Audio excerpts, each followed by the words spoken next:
évidemment, je ne dis pas qu'il ne faut pas étudier les traces d'OVNI, qu'il ne faut pas étudier les photographies. Il faut évidemment étudier la dimension matérielle des OVNI. Et je ne dis pas le contraire, je ne l'ai jamais dit. Mais je pense que cette approche est nécessaire, mais qu'elle n'est pas suffisante. Et pourquoi? Eh bien, elle est insuffisante parce que les outils qu'utilise la science moderne se prêtent mal à l'étude des OVNI. Je ne dis pas que le phénomène OVNI n'est pas scientifique, je dis que les outils sont mal adaptés. Et une raison très simple à cela, et vous le savez déjà, c'est que le phénomène OVNI ne se présente pas dans un dispositif d'observation qui est contrôlable. Les apparitions sont sporadiques, elles sont imprédictibles, elles sont incontrôlables. Donc, ces observations, grosso modo, sont invérifiables car elles ne sont pas reproductibles.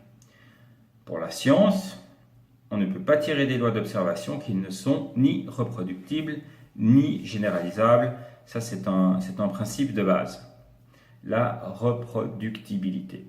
Donc, tout cela fait qu'on est contraint d'étudier le phénomène indirectement, et le mot indirectement, il est important, c'est-à-dire à travers des traces ou des enregistrements.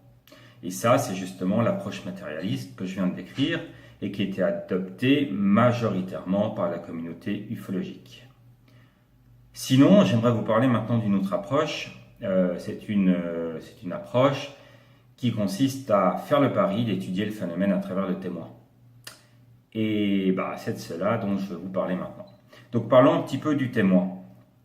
Donc le témoin, déjà, première chose, premier constat, et je pense que peu d'ufologues me contrediront sur ce terrain-là, c'est que, il est à l'origine de 99% du matériau brut en ufologie.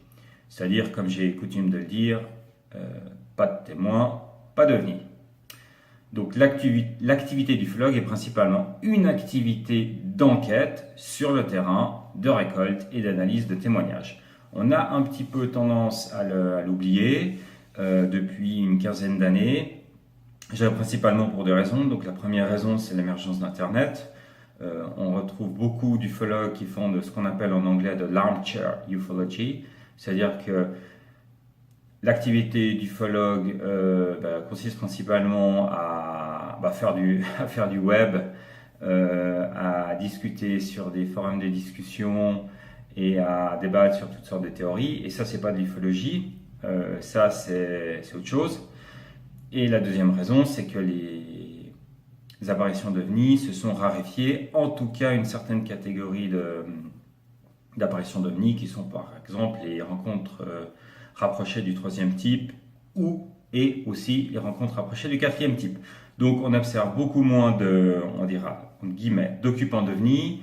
Les témoignages d'abduction ou de soi-disant enlèvement ont également été de plus en plus rares depuis une quinzaine d'années. Donc, ce qui fait qu'il y a moins de matériel, il y a moins de matériaux sur lesquels travailler. Donc les ufologues travaillent de plus en plus sur des cas historiques, revisitent des cas, réinterprètent, réanalysent, voire font de nouvelles enquêtes sur de vieux cas.